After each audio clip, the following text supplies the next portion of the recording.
Welcome, friends, to Tanked Up, the podcast all about craft beer and video games. I'm your host, Ben, here with Aadil. Hey! Hey! It's been a minute. A minute, absolutely. More like 5 or 6, probably. How are you, mate? Tired. Perps over-ish. Strikes were weird. Everything's a bit weird. Here in Durham. It's because it's a small town, and I'm in a larger department that like treats itself like a small department.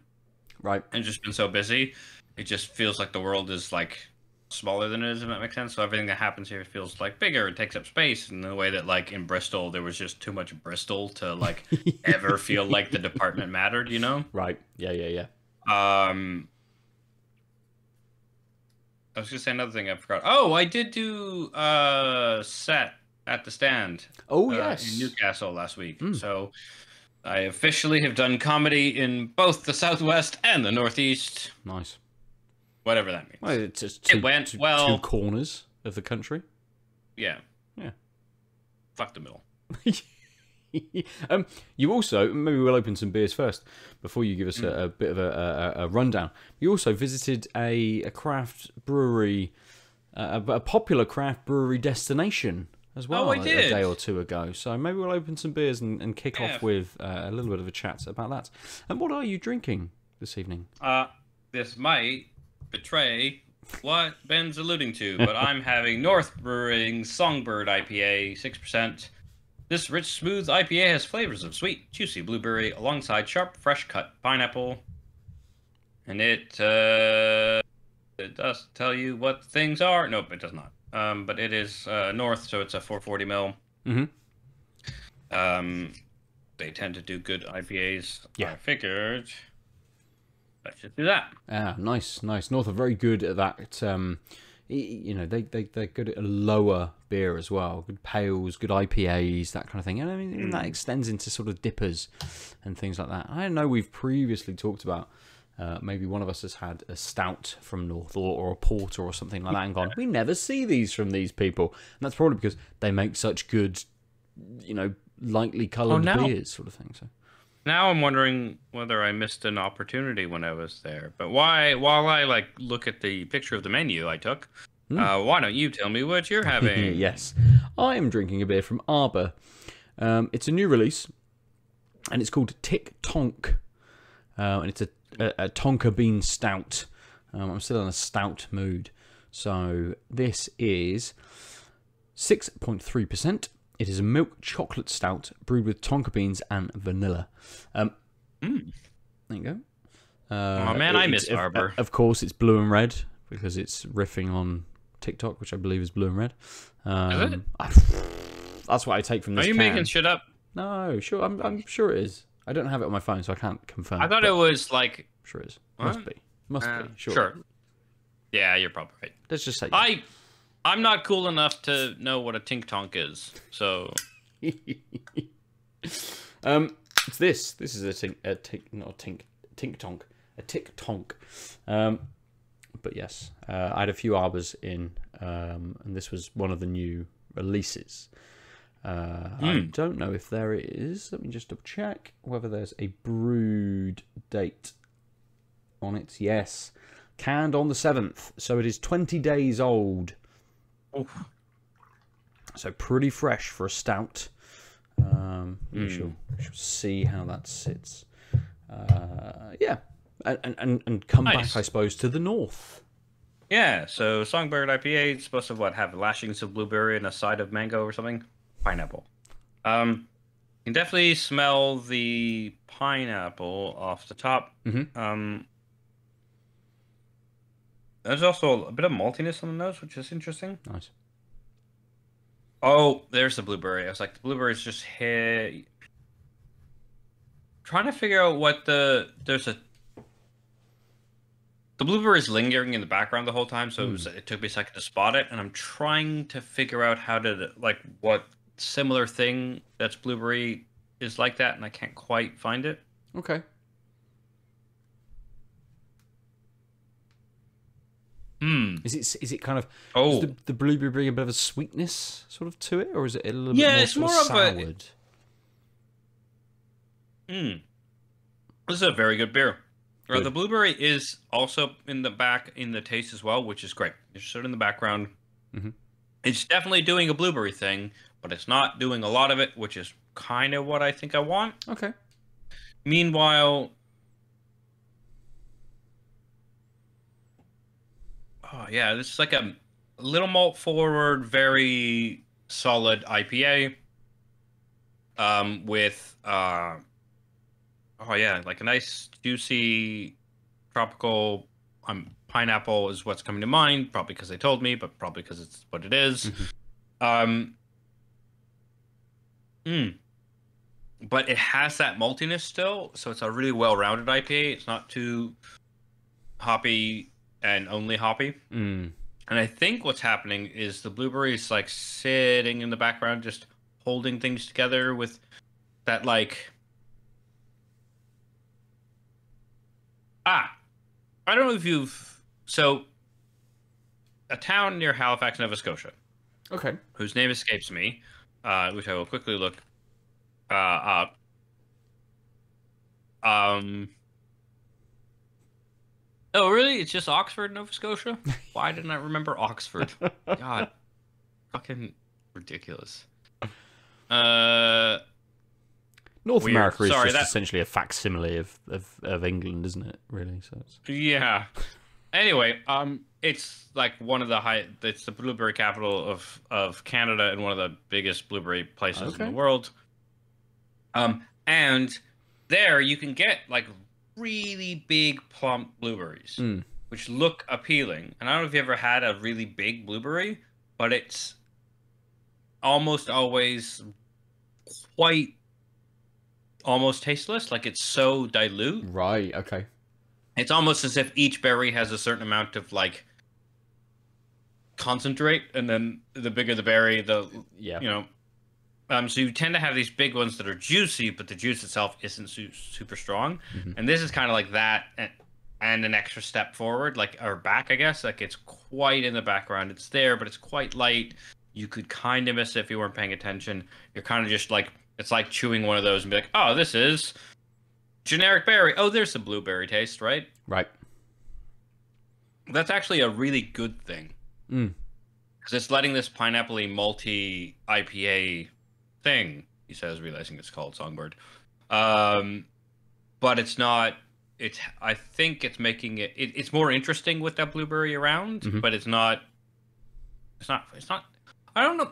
It's not like it's fighting it, and it's helping it, but not in a straightforward way. It's not like it's stitching the taste together. It's just making it more interesting. So it's not like there's the blueberry and then there's the rest of the IPA. They are like together. I don't know. It's been a while since I've had a beer that has had this type of like really light complementing taste, but it's really good. Good. And again, unsurprising given that it is from north of this color. Nice. Good. Okay. It'd be interesting to come back to see if that blueberry sticks around when you get towards the end of the beer as well, or whether it is a much more kind of front forward kind of flavour, and then it just all kind of merges into a beer as your palate sort of adjusts to that a little bit. So it'd be interesting to see if that retains that flavour. The Tik Tonk. I keep wanting to say Tik Tonk because it sounds much better than just Tik Tonk.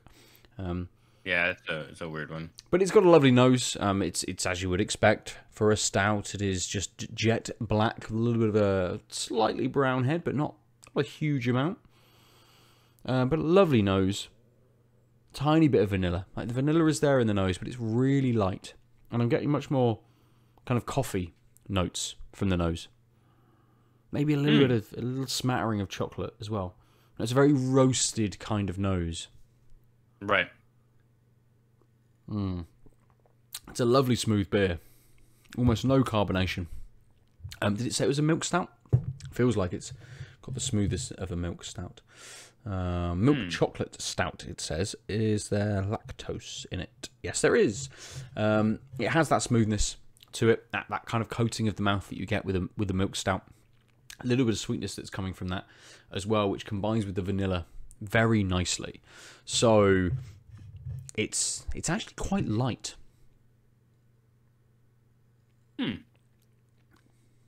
It's light in the flavours that you kind of instantly get, but it's got that bit of sweetness to it, a little bit of vanilla. It's kind of edging towards almost like a spiced rum in its kind of vanilla levels, let's say. You know, you get, and not all spiced rum has vanilla in it, but if you get an off-the-shelf supermarket, go to a bar in the standard kind of bottles behind the back, like a Sailor Jerry's or something like that, that level of vanilla in this. And that's combining with that kind of lactose to give it maybe just a little bit of a heightened, a slightly different kind of sweetness. Gives it a tiny bit of like cold coffee as well. So not like I've just made a coffee and I've left it for 30 minutes and I've drank it and bleh. It's not that kind of slight metallic taste that you can kind of get through that kind of coffee. It's more of a cold pressed coffee, or this is probably closer to, I don't know, I've only ever had it once, like a Starbucks used to do like this cold, like a milkshake coffee kind of thing, you know, like when you can go out and get whatever they're called, like a frappuccino, is that the thing? That's a thing. I don't know whether it is the thing, but one of those drinks, it is now. When it's a hot day and you can go and get a coffee from Starbucks, but it's a cold drink rather than a hot drink. That kind of level where it's got some extra kind of bits in there, giving it a little bit of a heightened sweetness and those kind of things. So it doesn't lean heavily into the kind of coffee, but it's definitely there in the background. It's much more focused on this sweetness, this little bit of chocolate that comes through as well, a little bit of milk, a little bit of vanilla that goes with it. So there's this lovely mix of things going on with this that make it, as I say, just quite smooth, very easy to drink, and don't kind of outstay their welcome. You know, the flavors are. Ooh, excuse me. Whoa. Jesus. It doesn't outstay its welcome, as I said, but the flavors linger. So there's a lot of this flavor going on, and it's sticking around. I'm not having to go back to the beer to drink it to get more. That flavor is lasting, and it's lovely. And because of that smoothness, that kind of coating of the tongue, it's lovely and wet as well.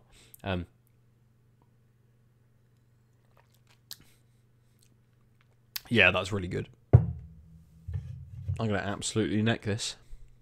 Excellent. Which is a little bit unlike some of the stouts I've had in recent weeks, which have been maybe not harsh, but have been a little drier. They've been a little, not quite as smooth. The one I had last week it had lovely flavours in it, but that had a carbonation to it, which just made it a little bit more standoffish. So this is just really good. Cool. Excellent. Let's enjoy these and talk about some video games. Shall I start with a couple of games that I have played? Yeah, go for it. And we'll move into a little bit of a topic towards the end. I say games. They are games, but they're only demos of games. So, as has been my last kind of few weeks, I've not been able to play very much. But I have managed to play both the Street Fighter 6 demo and the Viewfinder demo. I don't know the second one. I will start with Viewfinder. Okay. It's the Street Fighter 6 demo is kind of open-ended because you can just play it as much as you like, whereas Viewfinder gives you a slice of the game, and you've probably seen the game, Aadil. It was touted around last summer, around E3 kind of time, on a few of the different sort of shows. But basically, Viewfinder lets you walk around a 3D environment, and the demo, at least for the first 10 minutes, has you picking up pictures. And then you're able to, a photo, and later on, drawn or painted images. You're able to hold it up and then leave it in place. And that then becomes the environment for you to be able to walk through.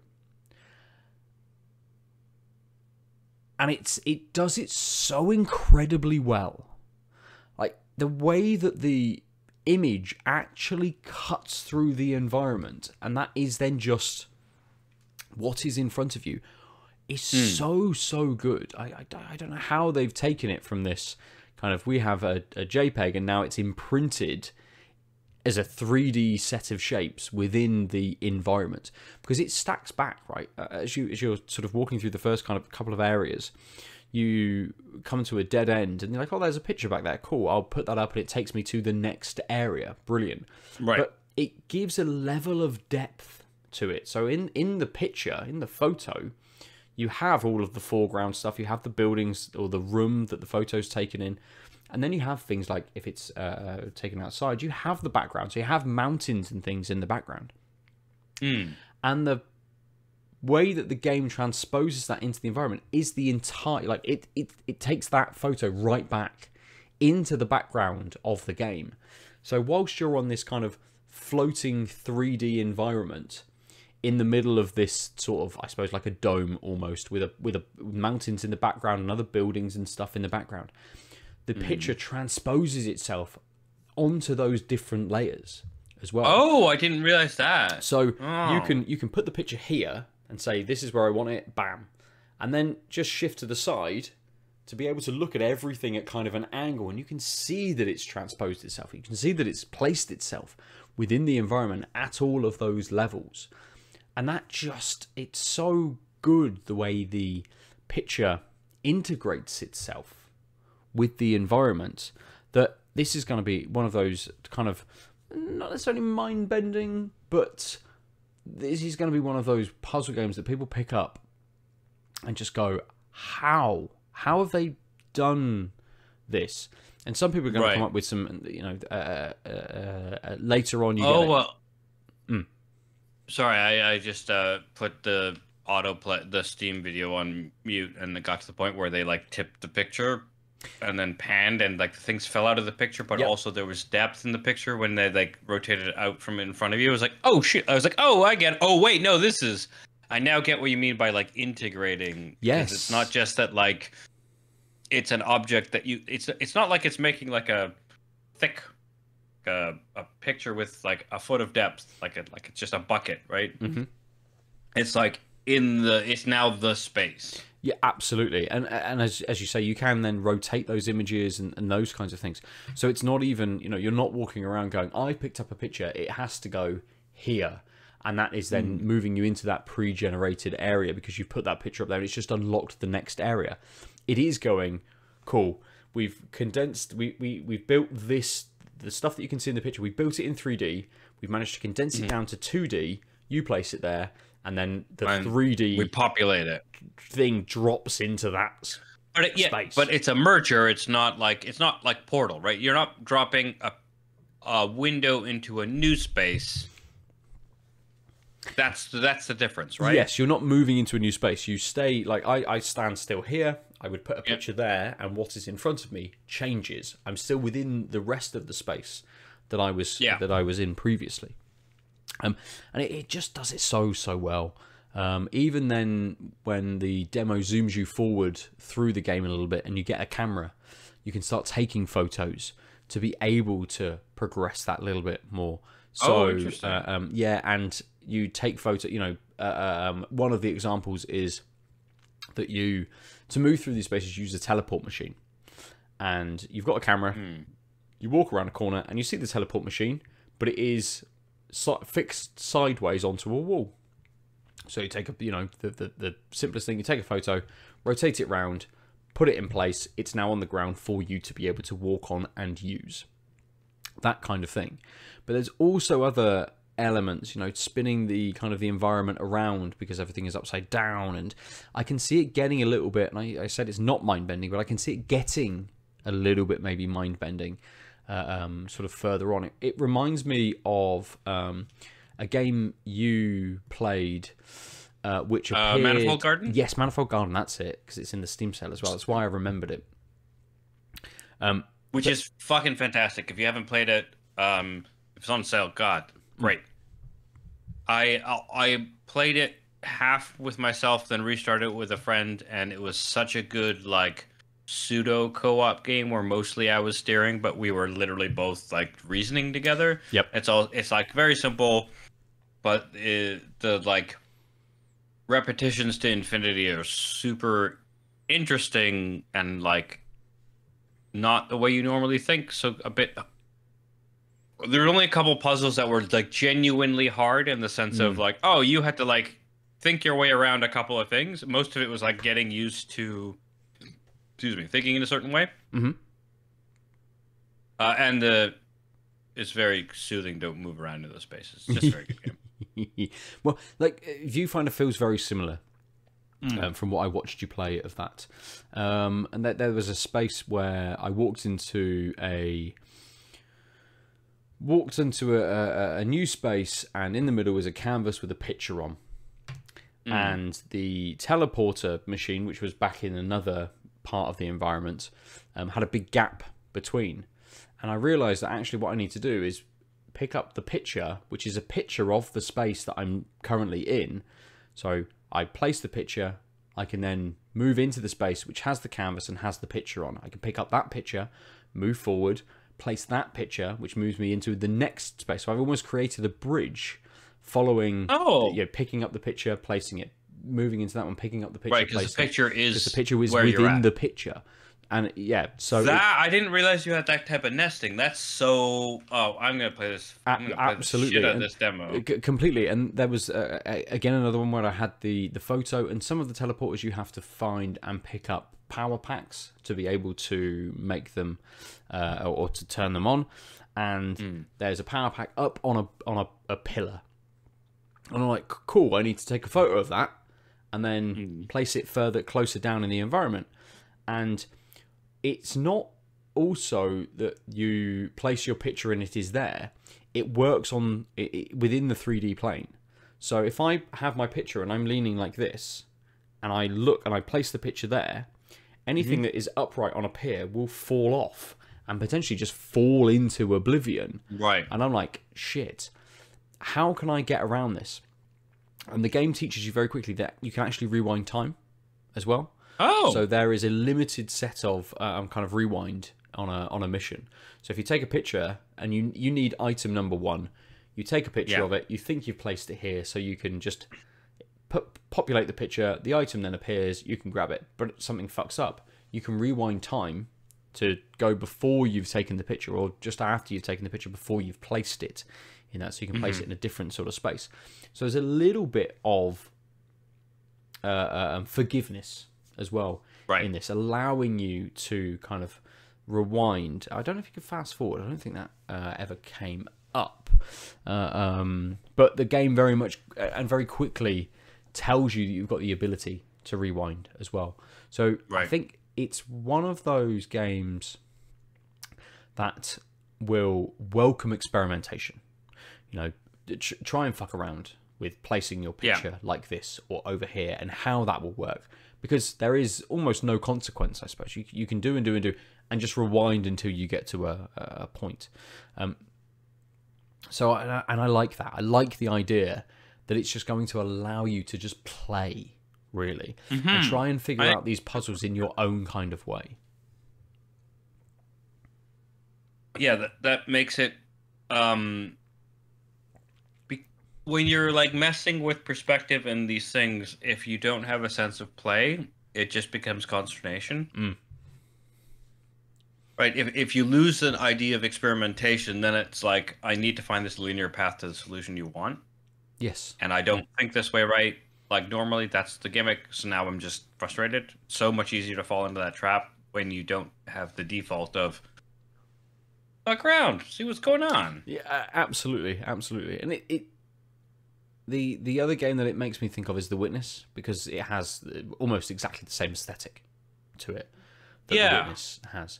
But The Witness, again, is a game which is very much, we are teaching you a language, and we are teaching you different languages through each of these different areas to get you to be able to learn the puzzles.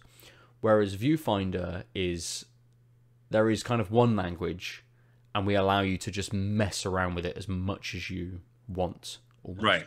And I think it's going to be very open, very accessible to people to be able to come in and pick up.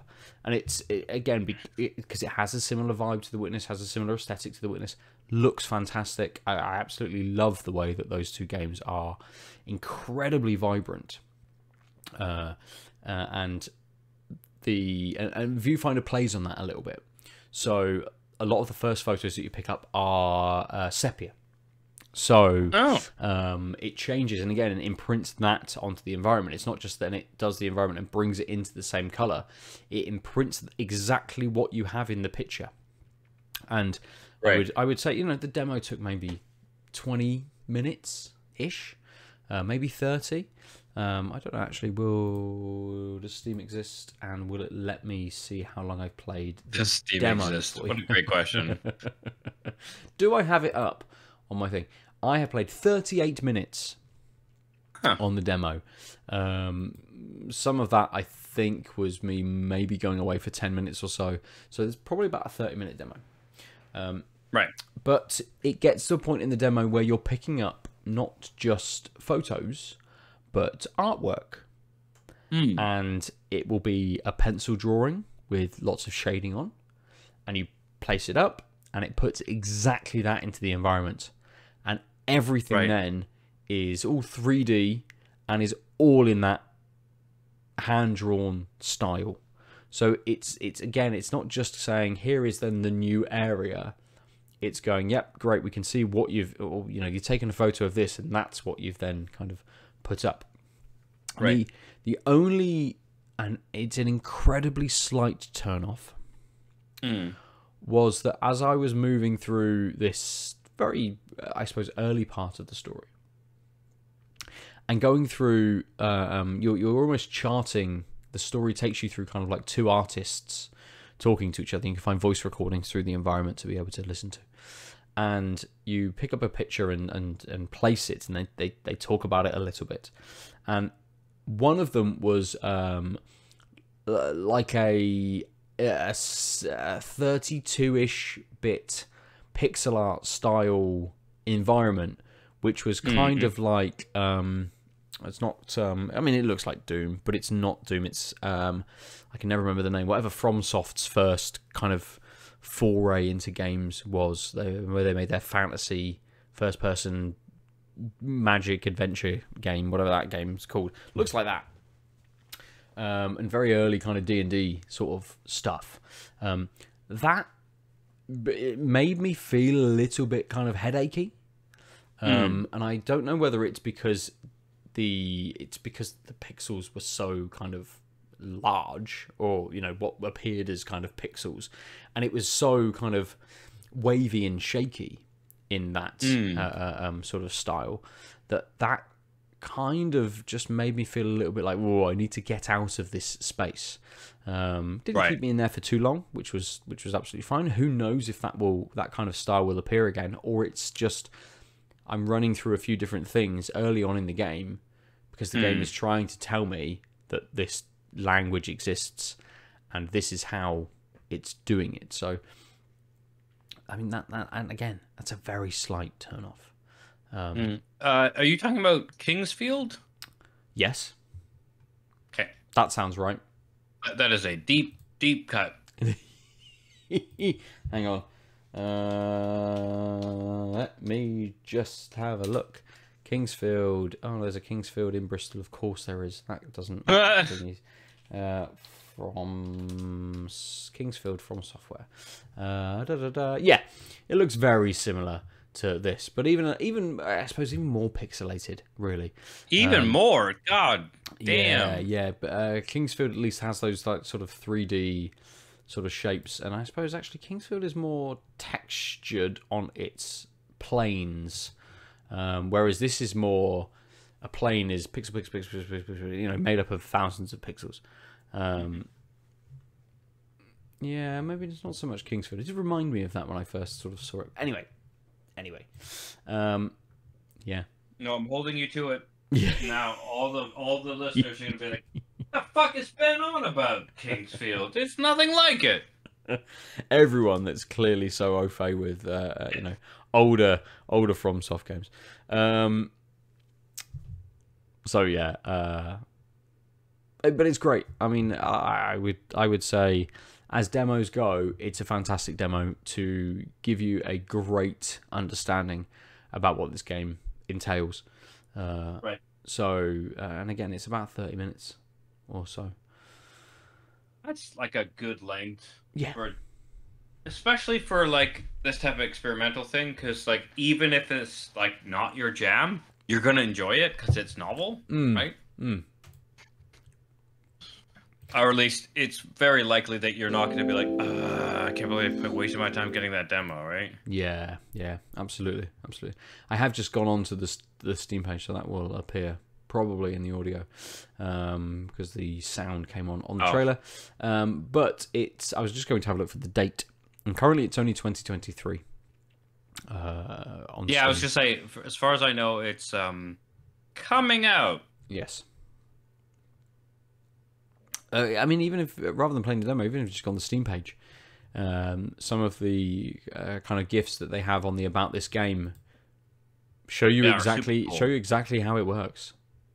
So, and even gets into on some of those more ways that pictures are produced, or the new environments are produced as well, than you actually get to experience within the demo. Oh, there's some. And they. Oh wow! Sorry, I went back to the Steam page and now there's a live stream going on. Yes. And the director is doing some seriously crazy shit. Yeah. Like it was like a hand drawing of like a house.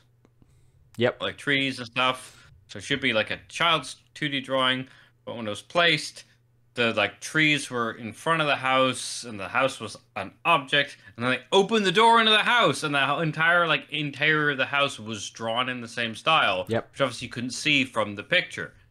And I hadn't sort of clocked that level of thing in the thing. I thought, right? Absolutely. It is one that you kind of need to see. So again, within the live stream, it shows, and it's just showed that you pick up some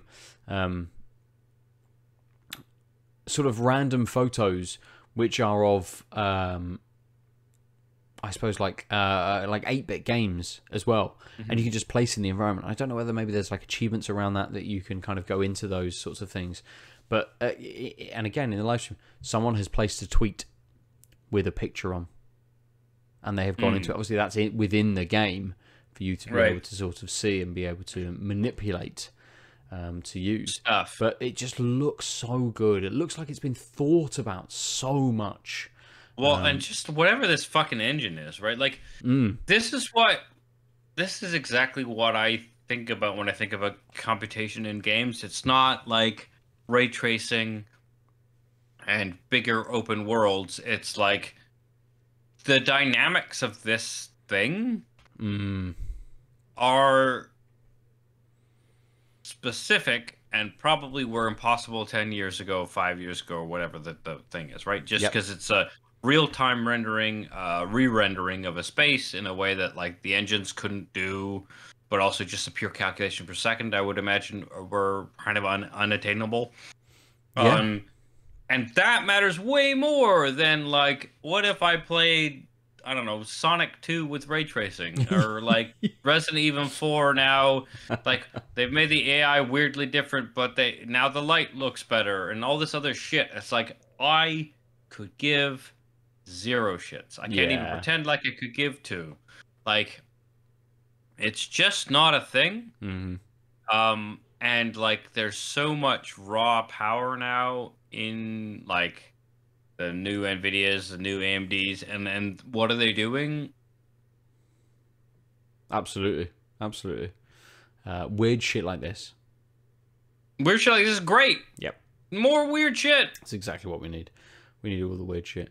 But yeah, I can't drop a photo into the world and go into it or figure out what the world means with respect to that photo. I can go outside and look at a street that looks like Los Angeles. I don't need ray traced GTA 6, right? Like, You just play GeoGuessr if you wanted that kind of level of reality and on a constant changing plane.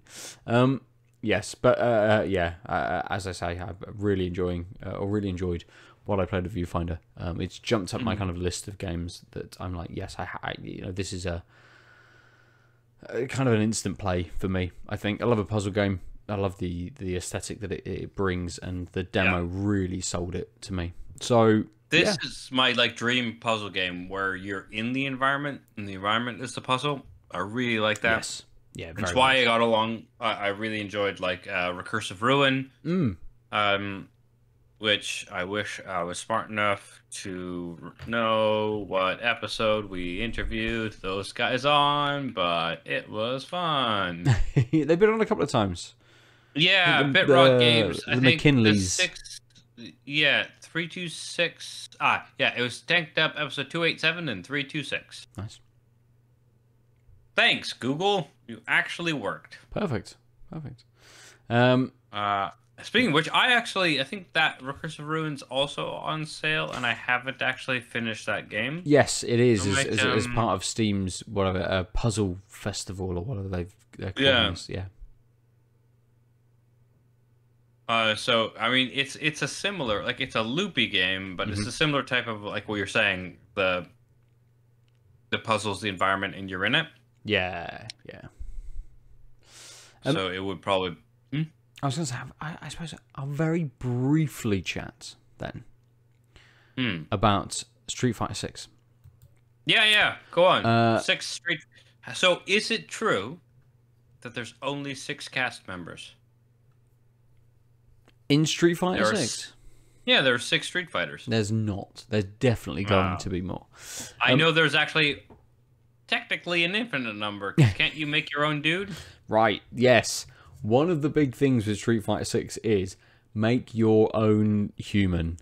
And I have played both I suppose it's almost like a campaign. I think they call it the tournament, or I can't remember exactly what it is they call it actually.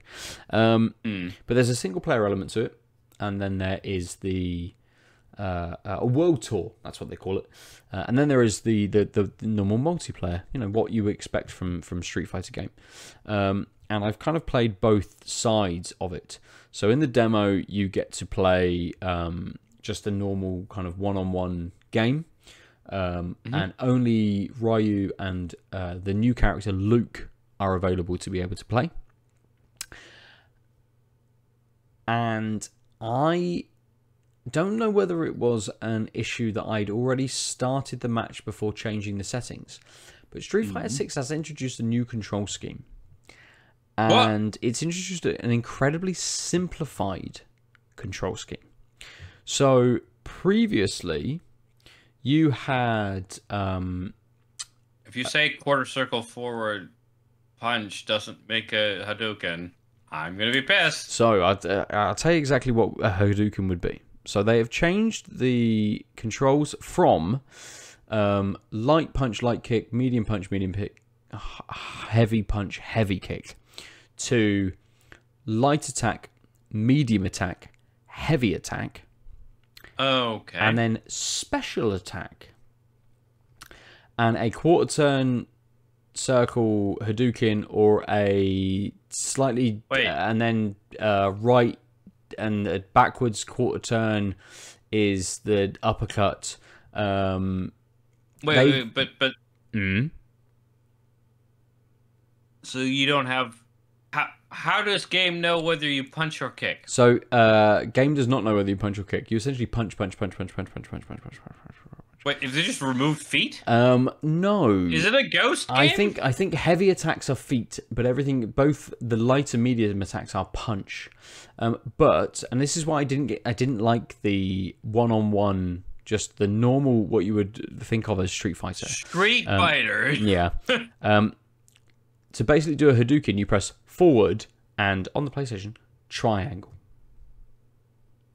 And that does a Hadouken. They've simplified the control scheme down, and they've called it the modern control scheme, but it's an incredibly simplified level. Wait. And the game goes to lengths to tell you about all of these additional things that Street Fighter has included, that you can basically like charge slightly and do a move, and all of these other things, and why they have bars at the top and all this, and then goes, but here's a different control scheme that doesn't give a shit about any of that. And like, you will still win if you just use that? I mean, potentially. I mean, I've only played against the computer, so it kind of rubbed me the wrong way, let's say, because I couldn't figure out within the normal kind of Street Fighter mode how to change it to just normal controls. However, when you go into the sort of the story mode, into the world tour, you can change it to normal controls. And I'm like, yes, this is exactly what I want. I've made my random dude, which you would absolutely love the character creation from there. We need to get this game just for you to make some absurd character. I was going to ask, yeah. So, but and I'll finish the last point. You can change it to normal controls when you're running through World Tour. And I would imagine you can change it to normal controls when you're playing normal kind of Street Fighter one-on-one type thing, but just not in the demo whilst you're in a battle. So there may be some more exploration for me to be able to do. However, single player mode. I made a dude, and I thought I'd made a dude who was, you know, a little bit extreme in his appendages and, you know, how he looked. Very, very tall, very buff. In his appendages? Very muscular. You know, big arms, big legs. Because, you know, Street Fighter has that very caricature kind of aesthetic to it. And my character comes onto screen and stands next to the new character, which is Luke. And I've made like a normal looking fucking man. Just like any guy on the fucking street. Comparison to Luke, which has like a fucking 35-inch just forearm. Thigh? Oh, yeah. No, not even that. It must have like a 60-inch thigh. Like, absolute extreme. You know, this is... they've very much leaned into the caricature art style that came through with 4 and 5 when it turned to that kind of 3D, 2 or 2.5D, I think they called it, kind of aesthetic to it. Oh, it is... So he was in 5 Championship Edition? Maybe he is. Maybe he is. I thought Luke was a new character. So according to streetfighter.fandom.com/wiki/Luke, Luke Sullivan is a fighting game character from the Street Fighter series. He debuted... Sorry, I get that you're doing a fandom site and a wiki, but for fuck's sake, the context is clear that he's a character in the goddamn Street Fighter series. He's on the Street Fighter fandom wiki. Sorry. It's just this like notion of over detailed introduction because it makes it like more official. He debuted as the last character in Street Fighter V Champion Edition's 5th season pass and the overall final playable character of the Street Fighter V series. He returns in Street Fighter 6 as the main protagonist, and is the coach for the player's custom character in the World Tour game mode. Yes. So they like primed the end of Street Fighter V to be Lukey. Sure, and I mean I haven't bought any of those no one I know in the world would ever have known this guy exists if he's the final playable blah. I think I brought the first and maybe the second character packs for Street Fighter 5. He kind of looks awful. I don't like him at all. He looks like, again, generic kind of MMA dude. He's he's like a JRPG hair. I mean, in some of these pictures online, that doesn't even look like JRPG hair. It just looks like spaghetti. Well, like he's just like he's literally just in like boxing shorts and like partial gloves and tattooed. Yep. And has spaghetti hair. Yeah. And no nipples. Generic man. Generic man number one. This is this picture has nipples. Sorry, internet, don't at me. This is what. So does he like have a personality? Does he exist outside of? I skipped a lot of the cutscenes because I just wanted to fight things, and Yeah, I made my very generic looking man who looks like a normal human, even though I thought from the character creation that he looked absolutely absurd. But when stood next to Street Fighter characters, he looks like just the smallest human in existence. Yeah, I didn't experience a huge amount of loot because I'm like, cool, this is fine. I can experience this when I play the game. I'm just going to skip this now to get to the fighting. And from what I felt when I'm fighting, and I went back into the normal one-on-one scenario, and I played Luke and I played Ryu. It feels a touch slower than Street Fighter V. Really? It feels just a little bit heavier. And Street Fighter has always been a slightly slower fighter. Yeah, because it has been billed as the like kind of like the fencing, right? The point is that they leaned into the counters, absolutely, and whatever. Yes, and so you want to have the space to be able to do strategy and twitch and not be need the super twitch in order to like do this type of gameplay, right? Like that's the under the hood, from what I understand. Yeah. If you're not 15, you should still be able to have the reaction time. So it's like this, like quick but not fast. Yeah, absolutely. So I mean, that was kind of, I suppose that's my main takeaways from the demo, really. The single player, the world tour thing seems a little bit. I'm kind of loath to say dated, but Mortal Kombat did this like 15 years ago, and it feels like a similar kind of thing. It's not kind of doing anything new. It's doing something new for Street Fighter, but it's not doing anything kind of new in the sort of the fighting game space. It's just giving maybe a different mode for people to be able to experience. But from the game itself, the fighting, changing that control style, I didn't like.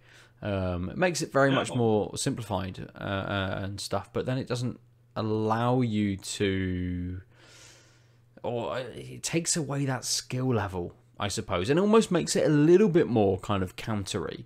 If you've got to press forward and triangle to do a Hadouken, I could just see characters just, you get to the pro fighting scene and they're all in this model mode. They're just shuffling back and forward, waiting for someone to sort of do something. Because you've only got to press two buttons. Yeah, that's the thing about the Street Fighter versus Mortal Kombat, right? It was harder to... There was like a dexterity you needed to do the simple moves in Street Fighter versus Mortal Kombat. Wait. Street Fighter versus Mortal Kombat? Yeah, like as in growing up, like I could go back. Not a game. Street Fighter versus Mortal. No, I meant, how have I missed this? Fuck me. In my youth, this was the thing, and so people who developed the dexterity were like, "Oh, Street Fighter's better because I can do all these cool things." Subtext, and the people who pick up this game can't.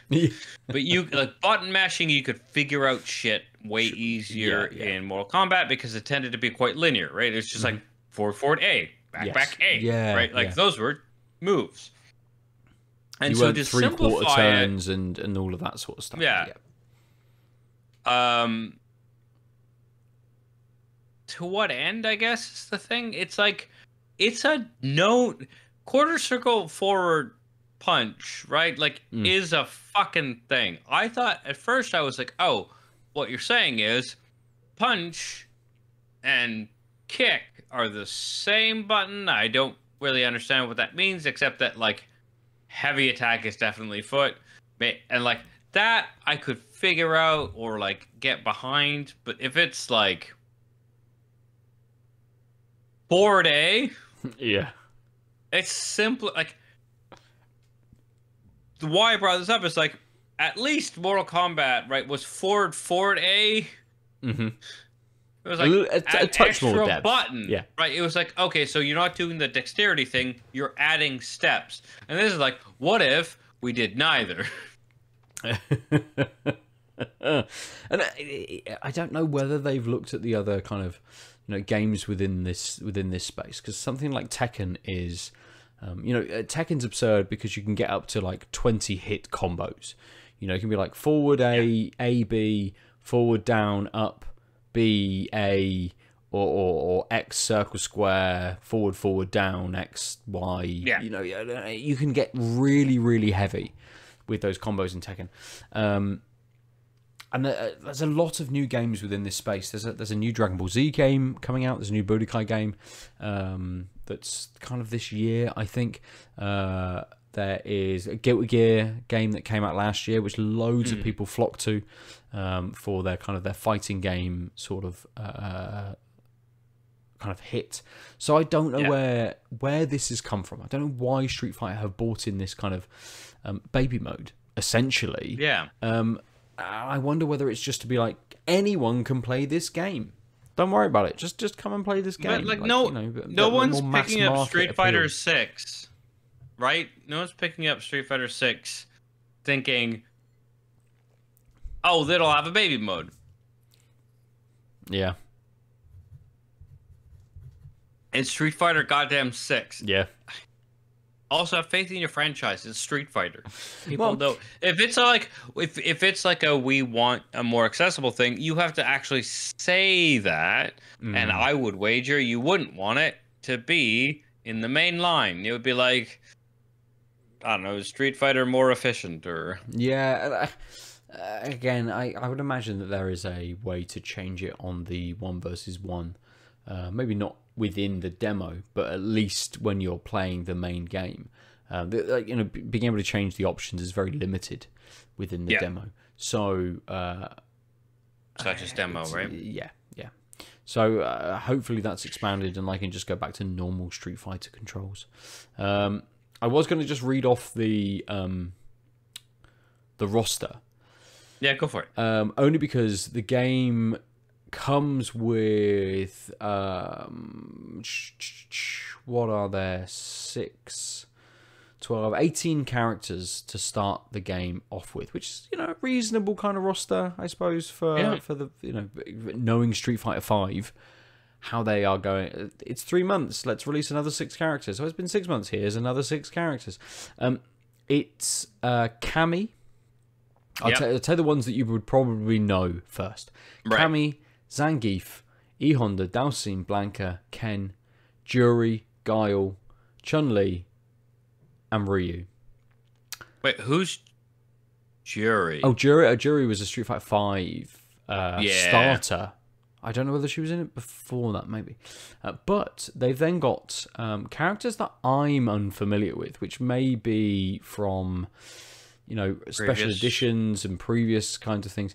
We'll find that it's from Street Fighter 2, not even Turbo Championship Edition, from some other kind of thing. They've got Lily, JP, Marissa, Manon, DJ. DJ is old school. Oh, nice. Okay, cool. Kimberly. I mean, old school. Yeah. Kimberly, Jamie, and Luke. So Luke we've already discussed. But lots of, I don't know, I think they've tried to diversify the roster a reasonable amount, because there's a lot of characters in here I'm just very unfamiliar with, and not going down a Street Fighter wiki rabbit hole to find when previous characters were kind of introduced and things like that. So I can tell you that DJ is from Super Street Fighter 2, so he's like Cammy era. Yep, cool. But Cammy maybe Cammy being a recurring kind of character, and maybe DJ not so much. I'm saying so because I basically my Street Fighter window is the 2s, right? It's 2 championship edition, 2 what the other one? Now I've lost it. Super Turbo Championship Edition. Yeah, it was Turbo Championship, all those ones, like all the pre-3 stuff, Yep. I know reasonably well because I had friends who were really into it. I played 3 a bit. That was it, right? Like, Sure. I've never really gotten back into it. Except of course, sorry, this is very important. I have played too many matches of Street Fighter the movie, the video game. It's not great, but like I think the Alpha series, I played a bit with at a friend's like a couple of times, but that was it. And so like that's my Street Fighter like era. Yeah, Basically, what if Street Fighter 2 was 17 games? What a stupid idea! I know of those 17 games, right? Sure. Yeah. And again, I knew of some of those Street Fighter 2 level games, but then jumped back into it. I think I missed 3 and all of the alpha stuff, and I've missed a lot of the crossover kind of games with I think maybe Marvel vs. Capcom 1 is the only one I played, and not then the kind of the sequels in that series as well. But then jump back in 5. So I've missed well, actually, did I jump back in 4? Street Fighter 4. What was that? What was that on? Street Fighter 4. Was that the first one that went 2.5D? Sure. Yes, it is. So I have played Street Fighter 4. But that looks really dated now. Anyway, just get into a massive Street Fighter rabbit hole, which we won't do. Yeah, it just seems like they've not maybe reset Street Fighter, but it's coming in with a bunch of new characters. It's got this new control scheme, and it almost feels like they could have dropped the number and just released Street Fighter, right? And just gone, cool, this is like a very soft reset for the game. We're not worried about anything that's kind of come previously. Yes, we have a cast of characters to be able to draw on. Fantastic. That's going to pull people in. It has the ability to be able to play in the previous control scheme. That's going to bring a lot of people in. But let's just kind of reset it. And they've almost taken this sort of half step to do that by bringing in these extra kinds of elements to it. So yeah, I'm kind of, from the demo, I'm a bit lukewarm on on the game. So from what I played of Luke, I probably won't play him when the game comes out, but we'll see. And return to Street Fighter 6 at some point in the future, I guess. It's where I tell you all I'm main Dalsim and everyone fucking hates me for it. Let's move on. Then. Yeah, fair. To news. I was going to say good news, but I don't know whether it is good news. It's just news, really. I mean, it's classic UK news. So for those of you who have been living under a series of rocks, Microsoft has been trying to acquire Activision. This was, for us, really interesting because we personally were very vocal about all the things that came out about Activision and its labor practices and its treatment of women and minorities, etc. And we're like, that sucks. And then I think to be honest, one of the few places who said, when Microsoft's like, we're going to buy you because their stock is tanked because of all these lawsuits and stuff, we're like, this is like brushing it under the rug. This is not the way you deal with these things. That sucks. Because I guarantee you that there's just not going to be the right type of due diligence. Not because I'm super paranoid about Microsoft, but just the fact of the matter is the people who come in aren't the people who have the knowledge. People will get away with things, but also that's not what you do when you take over. You don't try and pull the skeletons out of the closet. However, it seemed like because the United States, where this merger's primarily taking place, is this horrible landscape of late-stage capitalism, obviously this type of merger was never going to be stopped by the FTC, right? So it was supposed to be smooth sailing through calm seas, and then the the UK government, specifically the Competition and Markets Authority, which is essentially the FTC, have prevented Microsoft's proposed purchase of Activision over concerns the deal would alter the future of the fast-growing cloud gaming market, leading to reduced innovation and less choice for UK gamers over the years to come. So first of all, the UK government stopping what's essentially an entirely American merger, because globalization is a drug, and so they get to do that. But it's also still very weird conceptually. And the reason is cloud gaming. Which Activision isn't a part of. Like, they aren't really. Like, Activision Blizzard just doesn't have a big... But also, I'm pretty sure... I wish I had the stats with me. It's something along the lines of 1% of gaming is cloud gaming. Yeah, I mean, that would make sense, yeah. And so it... right. So the final decision to prevent the deal comes after Microsoft's proposed solution failed to effectively address the concerns in the cloud gaming sector outlined in the CMA provisional findings in February. The UK cloud gaming market is growing fast. Monthly active users in the UK more than tripled from the start of 2021 to 2022. It's forecast to be 11 billion globally and 1 billion in the UK by 2026. Forecasts don't matter. But also,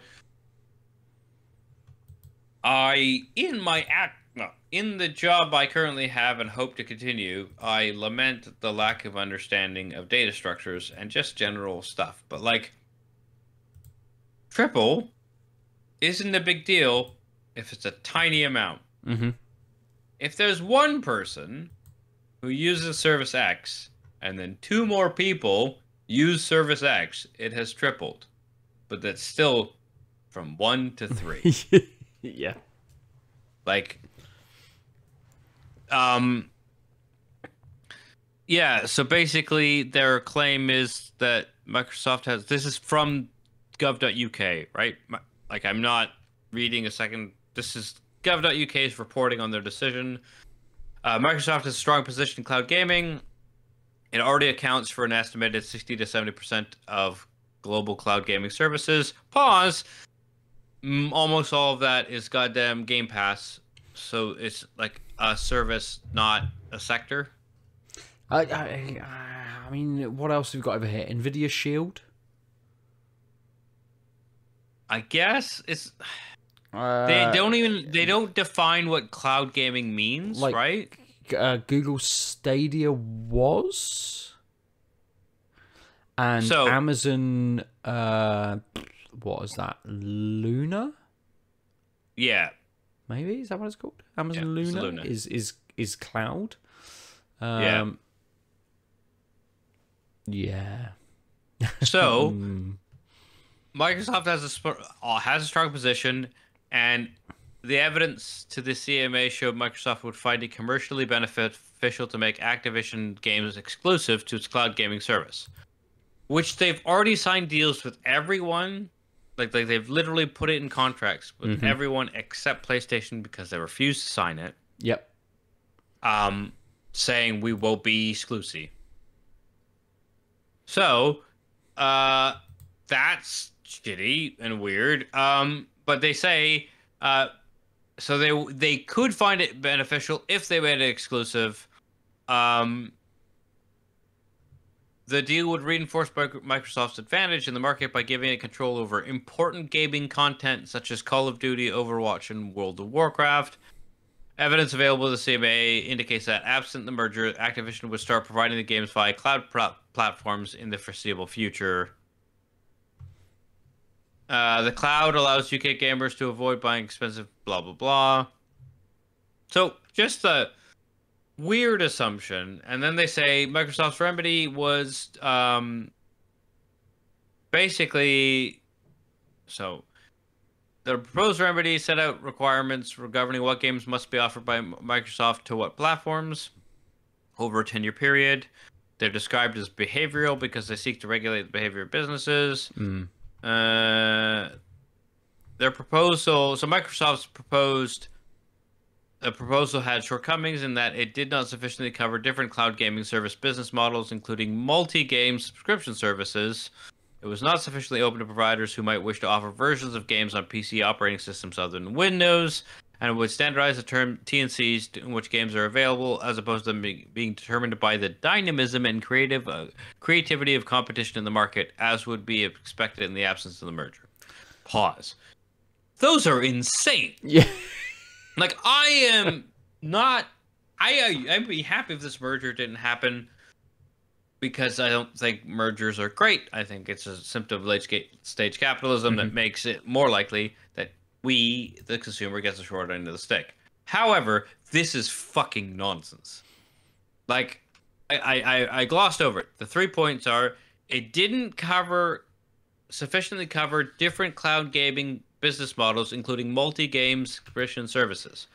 Those don't exist in the market right now. No, and if they do, they're not significant. Like, people don't subscribe to these 3 games at once. They either subscribe to Game Pass, right? Yeah.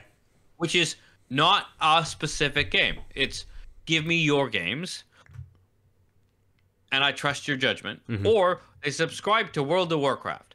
No one subscribes to WoW and Call of Duty as a bundle. So the fact that Microsoft's not addressing this option is insane. Well, I think some of this has come from that Microsoft filed a bunch of stuff. I'm gonna go ahead. Man, is it allergies? Christ. No idea. Not a clue. So I'm pretty sure Microsoft filed a bunch of stuff which basically said we're much more interested in cloud gaming than all of this other stuff, and we're putting a lot of our money into cloud gaming, and we really want to lean into cloud gaming, and we want to do, fuck me. Again, I'm not only paraphrasing, I'm possibly putting words into Microsoft's mouth. Yeah. Of saying, we want to really push cloud gaming and be like the number one in cloud gaming, and almost presented that as a set of information to say, well, why would we want to limit the market when we want to push this completely or slightly separate technology? We're more interested in this, and then that's backfired on them almost by then. Yeah. The UK regulator going, you could do that. You're right. You're absolutely right. We can see exactly what you're saying. No, we don't want you to do that, because as a capitalist kind of body, we need to allow competition within the space, and we think that what you're doing is going to kill competition in a very different way than anyone else has said that it's going to kill competition. So that's my problem, right? Like, they're not saying the way this stifles competition is bad, right? That, because if they did that, then a whole bunch of other things in this current hellscape should be said no to. Yeah. So they're making shit up to stop this for whatever reason they don't want it. But if they say the actual reasons it's bad for competition, those would be on the books. Yeah. That's how I read it, right? Because, like, this non-thing, and then it's not sufficiently open to providers who might wish to offer versions of games on PC operating systems other than Windows. I don't even know what that means, because either they're saying Microsoft can't guarantee that their thing works on Linux, their cloud thing works on Linux, or they're not dealing with the fact that some providers might want to sell Linux games, and the Linux games wouldn't be on Game Pass. Either of those are nonsense with respect to Activision and Microsoft. So put it another way, I don't think that if Activision Blizzard didn't hook up with Microsoft, they would suddenly start making Linux or Mac runnable games. Yeah, absolutely. The only thing I can think of is Blizzard always makes a Mac version, and there's a question of whether Microsoft would allow that to happen afterwards or care. But that's like assuming that Microsoft is the Microsoft of 1985. Really worried about Apple and their area of the market. Absolutely. It's weird. It's really weird. I don't think anyone saw this coming. From what I've seen on Twitter and analysts and things, everyone expected it to go through.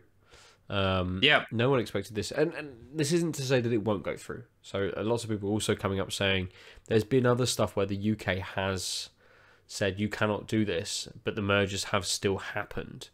Well, yeah, because the UK is talking about something outside of the UK, right? Yeah, absolutely. And, there's lots of reactionary kind of stuff on Twitter as well. Don't go on Twitter. It's a horrible place. It's much worse now as well, after all of the verified accounts and paying for things has changed. It's just a weird fucking place.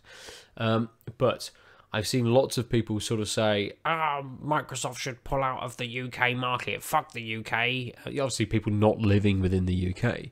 Yeah. And then lots of people countering that, saying, well, actually, Microsoft makes about £1 billion every quarter in the UK through its various different, departments. Not Microsoft. Xbox is such a small element of it. Why would Microsoft pull out of the UK? So it's a bit. It's a weird decision, but it's almost an even weirder reaction to said decision, because lots of normal people would go, oh, we can see historically the UK has blocked this merger, but actually it happened anyway under this pretext or however that kind of happened. And it's happened a lot in film. I don't know whether and movie studio kind of wise.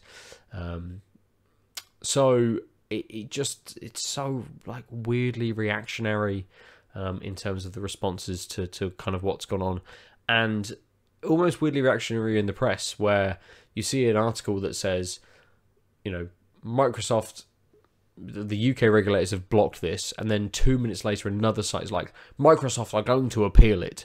It's like, well, of course they fucking are. Like, why wouldn't they? This is why they have an army of fucking lawyers, and why they're trying to kind of push this through. Like, this isn't news. Just let it play out. Like, it isn't. It's one of those where it's like, if the US said no, that's a much bigger fucking deal. So it's whether this affects that US deal, whether they look at the UK and go, actually, yeah, you're right. This really would affect cloud gaming. Fuck, we're so concerned about the future of cloud gaming. We have to stop this for reason A. It's just weird. It's weird. It is weird when it boils down, right? Like it's just not straight. There isn't a straightforward reading because cloud gaming is tiny and in the UK, and it's not clearly actually at risk. And the reasons, like, yeah, you know what? If you look at the market forces, which are based on supply and demand, there's not enough demand on Linux and Mac historically for games. So to think that because Game Pass might Game Pass with Call of Duty might be a bridge too far, it's like it wasn't. Nah. Right? Like, it's these things that piss me off. It's like, do you do any research before you say this shit? Yeah, it's a weird one, right? It's just a bit odd. More, I suppose, to talk about and report in the coming. I mean, it's been months since it's started to go through, so who knows how long it will take the US to actually process all of this and get to a decision on it, to see how this goes through. But we'll talk about it when it does. I think, as we kind of suggested, my final takeaway at least is it's fucking weird. Yeah. Yeah. I mean, we don't need to say much more than that. Yeah. Really. Yeah. It's just dumb. Yeah, absolutely. Let's loop around to something that isn't dumb. Let's loop around to beers. And just finish up the episode by talking about the beers that we drank. The Songbird. You look like you'd finished it a little while ago. Yeah, I got used to the blueberry, and it honestly just started to meld a little better, and so the blueberry became a bit more of a stitching agent, more in the sense of it just became a more unified taste. Okay. Not that it was a thing that needed to put things together. And again, because it's such a light touch blueberry, you could kind of like lose track of it. So it's hard to tell when I like stopped feeling it as a thing, because it was just so light anyway.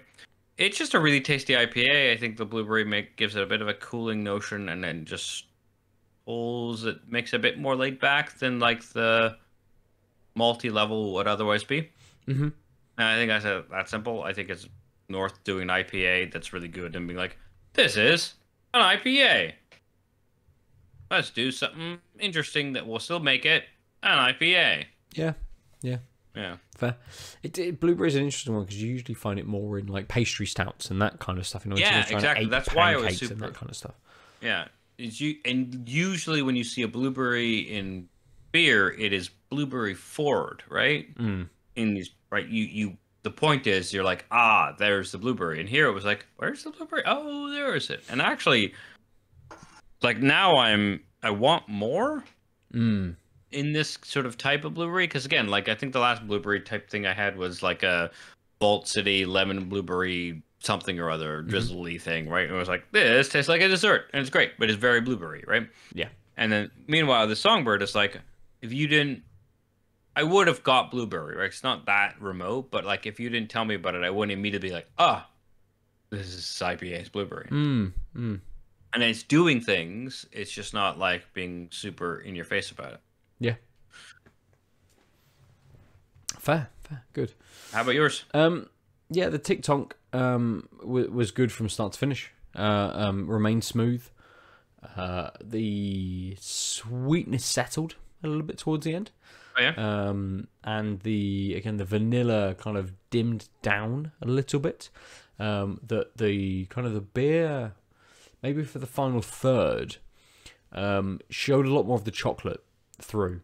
So presented a lot more of a milk chocolate flavour towards the final third of the beer. That's kind of what it was building to, I suppose.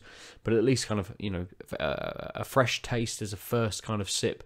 Through that first third, you're getting a lot of those different elements showing off individually. And then they start to merge in that middle third, and then in the final third this is solidly milk chocolate. It feels almost like you're drinking some kind of quite weak milk chocolate milkshake, almost. It has that creaminess, it has that smoothness to it, and it has that slightly weak milk chocolate kind of flavour as the palate and everything has dimmed that little bit through that. Right. There's a little bit of a lasting kind of not dryness, but almost like I don't know if you've ever had it, but when you have a like a milkshake or some kind of pre-made drink where it hasn't quite mixed properly, and you get this kind of the powder is still there, and you get this kind of chalkiness to it. Oh, okay. Yeah. I was thinking you were going to say separation, but you mean the actual the actual ready-made. Yes, the ready-made kind of feel to it. It's got that kind of feel. Nesquik in like the 90s put out a chocolate milk kind of carton. And it tastes like that it's got this kind of like ready-made milk chocolate flavour to it. And it gives this touch of chalkiness towards the end. Which I'm really diving into it. Most people probably wouldn't notice that at all. Right. Because I'm looking for it, I'm finding this slight element to it. Right. But it's having a effect on the overall taste. You're just pinpointing that's where the absolutely. Yes, that's where I think it comes from. I think that's why that taste changes in that final third. But apart from that, it's a really good beer. This would be fantastic to share with someone, I think. It's only about 6%, 6.3, but just because of that kind of lasting sort of flavour and how it changes. Split the can with someone. This would be a brilliant taste of a beer. And I think that probably finishes us out for the episode. If you'd like to get hold of us, tell us what you've been drinking, what you've been playing, you can get us at Tanked Upcast on Instagram and on Twitter. I'm at Nova_47 and Aadil is at the Omniarch. You can get us both and Lucy at outoflives.net, or come and join us on the Discord to talk about beers and games whenever you fancy, because we're always up for a little chat about those things. Mm-hmm. And I might actually be more around the Discord after next week. When regardless of officially finishes and jobs and interviews and all of those sorts of things have. Oh, well, I mean, let's be clear. If I don't get this job next week, I'm interviewing for 2 days next week. I should probably, I'm guessing, find out by the end of the week, maybe Monday. Okay. But then, if it's a no, I'm still grinding jobs. It'll just be, there's no current deadlines going forward. Yeah. And also the term is over, so this job will have given me a bit of a break. Yes. But come and join us. Come and join us in the Discord. Yeah. It's always fun to hook up with new friends and just chat about beer and games. Absolutely. Please rate and review us on your podcast service of choice. It's always helpful. If you're on YouTube, leave some comments, have a chat with us over there. Like, share, subscribe, do all of those lovely things. I think that's everything. It's the beers that we've drank, it's the games that we've played, and the industry goings on that we've mused about. Aadil, is there anything you'd like to finish the episode out on? No, I just really have to take a pee, so let's just... Good. I also really have to take a pee. So thank you very much for joining us. We will see you next week. Goodbye. Bye. www.outoflives.net